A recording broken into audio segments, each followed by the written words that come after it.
Some of you are in the darkest of darkest valleys. I don't know what you're going through, but I know what you need. Hope. And I want you to know that beautiful things can come from your broken pieces when you give your broken pieces a chance. But I had to ask myself a couple questions. And the first question was really, who am I? Who am I? And it's funny how the friends around you sort of determine who you are. You change yourself. So you have a choice to know which step you're going to take today. When you're growing up in life, it actually sort of matters to people how you look. And then it matters to you because it matters to others.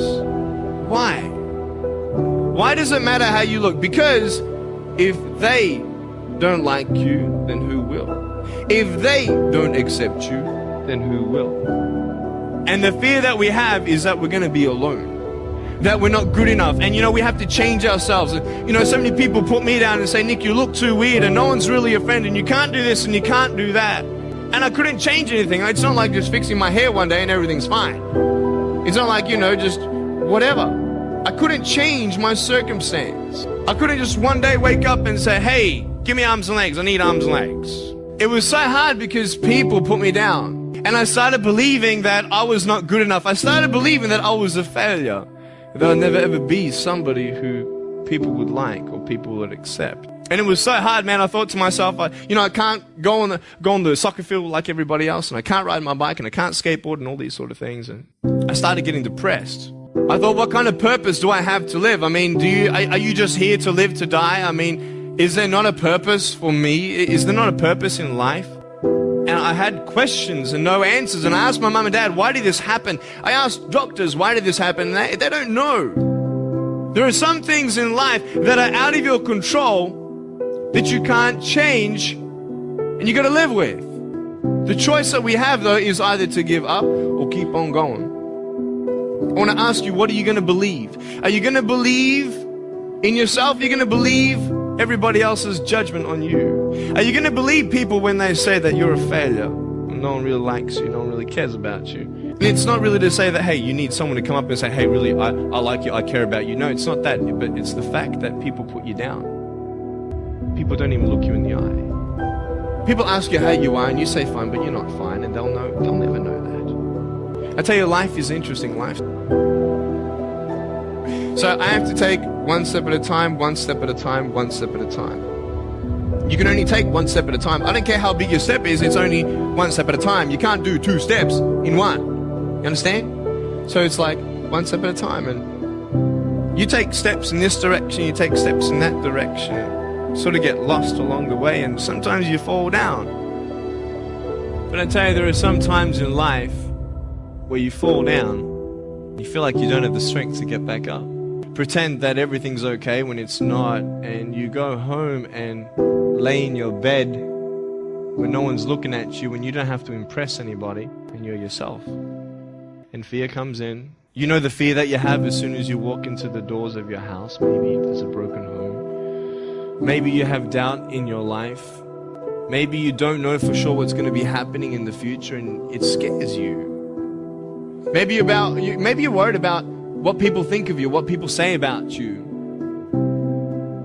Just that fear paralyzes you. And I just want to ask you today, do you think you have hope?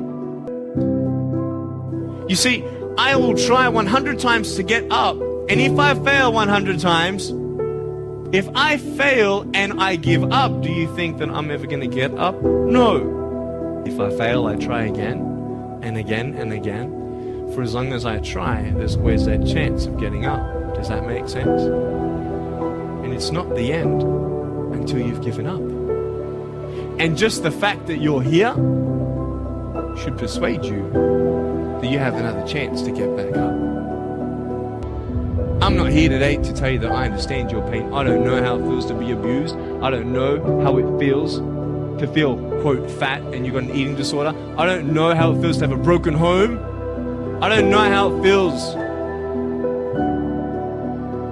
I don't know how it feels to have a broken heart. And I don't know how it feels to be alone. And I want you to know that I found my strength in Jesus Christ, and you're going to find your strength in whatever you find it in. But I just want you to know that it's not the end. It matters how you're going to finish. I want to ask you, how are you? What heaviness are you carrying? What tears do you hold back? What pain, what fears are kept inside? You don't have to hold on to those fears. You just take one step at a time. Picture yourself in an open area.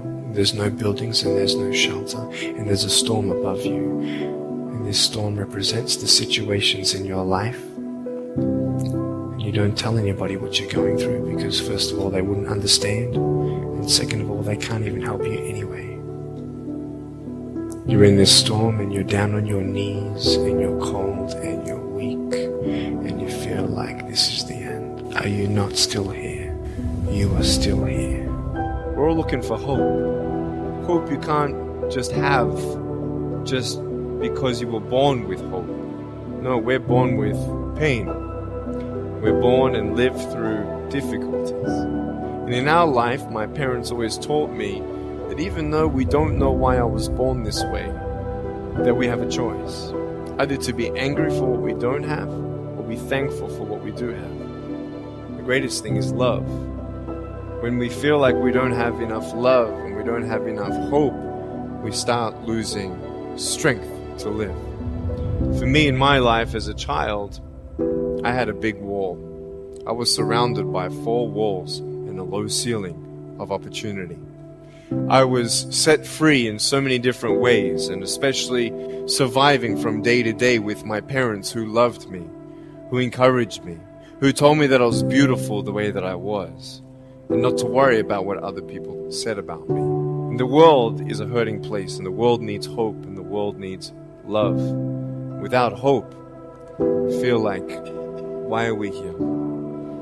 Well, brokenness. Here's mine. Today, I still have no arms, no legs, but everything's changed. Everything. For me, I was looking for hope and happiness, and I couldn't see it for many years. In fact, if this side of the table represents my hope, truth encourages me to become all that I can be. But then we have lies every day coming in our mind, people who discourage us. Words are powerful. When you hear those words and then your mind starts growing with these lies. Nick, you're not good enough. Nick, just give up. Nick, you're never going to get a job. You won't get married. You can't even hold your wife's hand. What kind of a father are you going to be if you can't even pick up your kids when they're crying? You're alone. Sure, your parents hug you, but their hugs can't heal you. Just give up. Just give up. At age 8, I thought that I should commit suicide. Why? Because I didn't have hope. I thought I didn't have hope. Today you can see that I had hope. I've written 2 books. First book, 30 languages, 800,000 copies. I'm 29 and we know 1 billion people know who I am. Not to bring up my pride or my name or my status. Trust me, I'm just like you. But I hope you are inspired to know that if I can dream big, then so can you. There are no walls. Find your peace, and you'll make your walls doors. I am not a superhero. I go through ups and downs. So do you. But take one day at a time. And if you haven't found that peace of knowing who you are and why you're here, and where you're going when you're not here, we want people to love each other, love yourself, dream big, and never give up.